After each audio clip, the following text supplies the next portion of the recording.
2 3 4 5 6 7 8 জন রে সবরে আমি যেতাম নাম না জানেন তাদের বলার তো ইয়া রিস্কা দিছেন নাকি পুরো তো শুধু রিস্কা করেন নিয়ে সাবে দিয়ে দিব নিয়ে 1 মিনিটের মধ্যে নিয়ে যা খুশিটা করেন 1 মিনিটের মধ্যে লন রিস্কাটা রিস্কা না শুধু 500 সময় যেটা উদ্বোধন হবে এটা উপলক্ষে ভাবলাম যেহেতু আমি কৃষি দপ্তরের মন্ত্রী আজকে পোটাটো এরিয়া বিশেষ করে নতুন করে আমরা একটা দক্ষিণ আমেরিকার পেরু থেকে আমরা একটা বীজ এনেছি। আগে এতদিন আমরা টিপিএস সিস্টেমে করতাম, এটা অসুবিধা আছে, ব্যয়বহুল এবং প্রোডাকশন কম হয়। এই জন্য আমরা বেতাগাতে একটা পোটাটো সিড এরিয়া, পোটাটো গার্ডেন পুরা যারা করছে 19 কোটি পরিবার সেখানে গেছি এবং তারা দেখলাম এবং এটা খুব ভালো। আমরা নাগিছড়াতে আমরা প্রোডাকশন করছি এবং আগামী 5 বছরের মধ্যে যাতে পোটাটো বীজে আমাদের রাজ্য স্বয়ম্বর হয় এটাকে সামনে রেখে আমরা করছি। টিপিএসে যদি আমরা পোটাটো উৎপাদন করি প্রতি হেক্টরে 18 টন আমাদের উৎপাদন হয়, এটার থেকে 25 মেট্রিক টন উৎপাদন হবে।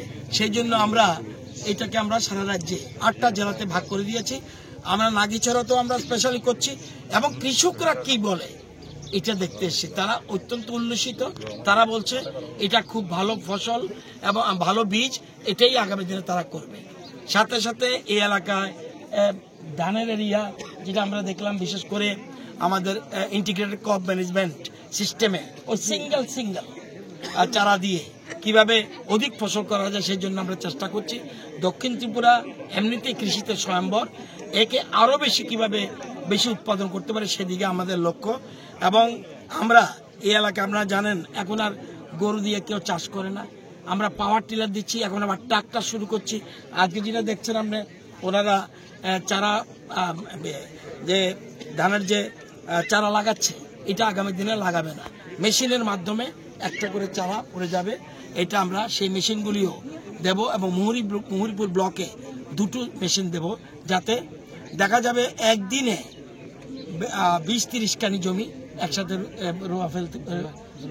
জুলাইবাড়ি ব্লক, মুহুরীপুর ব্লক সব জায়গাতে একটা প্রত্যেক ব্লকে, মুহুরীপুর ব্লক না, আচ্ছা মুহুরীপুর গ্রাম পাঞ্চায়েত জুলাইবাড়ি ব্লক না, প্রত্যেক ব্লকেই আমরা দেব, শুধুমাত্র জুলাইবাড়ি ব্লক না, প্রত্যেক ব্লকে 2টো করে মেশিন দেব যাতে এটা নিয়ে ব্যবহার। যদিও আমরা ফার্ম মেশিনারি ব্যাংক দিয়েছি, কৃষি যন্ত্রপাতি যার যেটা লাগে সেটা আমরা সাহায্যের হাত বাড়াবো, কারণ কৃষকদের আয় ডাবল করা আমাদের দেশের প্রধানমন্ত্রীর মূল উদ্দেশ্য। প্লাস আমরা কৃষকরা অন্নদাতা, তাদেরকে যদি ভুলে যায় তাহলে কিচ্ছু লাভ হবে, সেই জন্য তাদের সাথে শেয়ার করতে আসে। কাকার বাড়িতে ইয়ে আছে এই গরু দিয়া চাষ করেন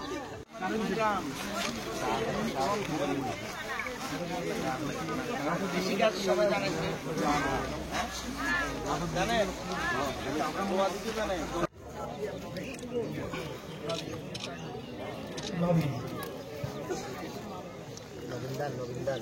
এটা স্বপ্ন লাগাইতে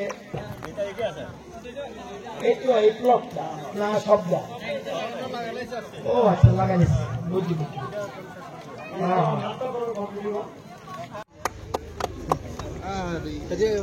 দাও তুমি দাও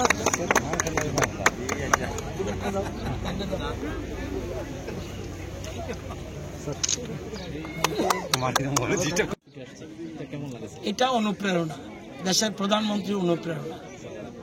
আমি 7 টাইমস MLA, কোনোদিন এরকম প্রধানমন্ত্রী আমি দেখিনি। অনুপ্রেরণা কিভাবে দেয়, কৃষকদের অনুপ্রেরণা দেয়, যুবকদের দেয়, মহিলাদের দেয়। আজকে মহিলারা লাইন ধরে আজকে তারা স্বাবলম্বী হওয়ার জন্য চেষ্টা করছে। এই জন্য দেশের প্রধানমন্ত্রী বুঝে বলেছে আমার কাছে 4টা জাত, মহিলা, যুবক, কৃষক এবং গরিব। এদেরকে যদি ডেভেলপ করতে পারি তাহলে আমরা আত্মনির্ভর ভারত বানাতে পারি।